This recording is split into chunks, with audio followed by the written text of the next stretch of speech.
ফাউন্ডেশনও জড়িত, ডক্টর মোহাম্মদ ইউনূসও জড়িত। কারণ ডক্টর মোহাম্মদ ইউনূস যদি জড়িত না থাকে তাহলে আজকে আমাদের বলতো যে আমাদের জন্য যে 24 ঘন্টার একটা আলটিমেটাম দিবে, আমাদের খুনিদের আমাদের সামনে আনবে। সে যদি না পারে, আমরা যেভাবে তাকে আমরা ক্ষমতায় আনছি, আমরা ইচ্ছা করলে হাসিনার মতো তাকেও আমরা নামিয়ে দেব।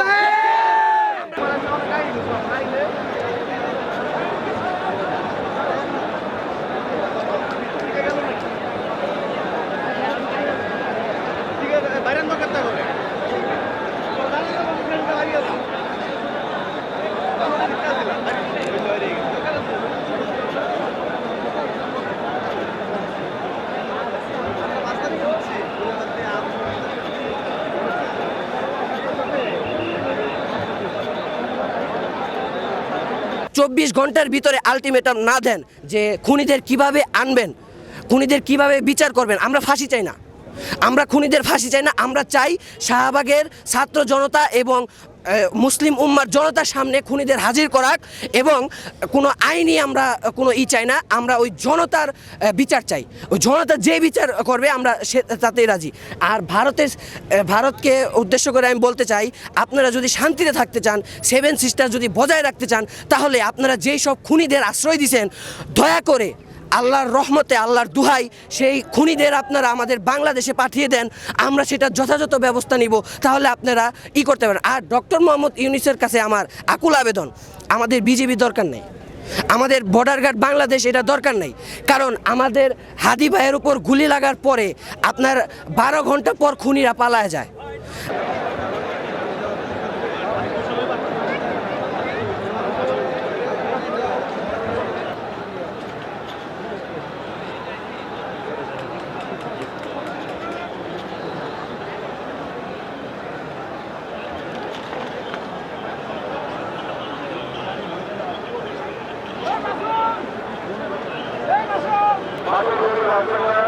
আপনারা অবস্থান করুন।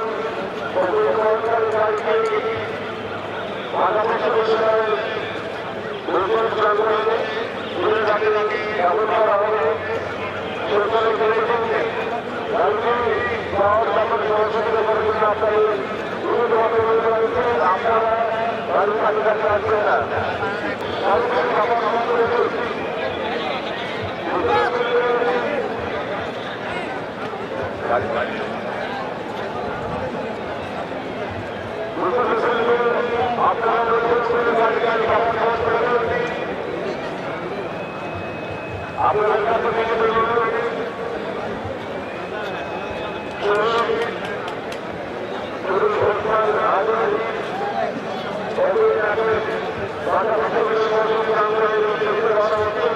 আপনারা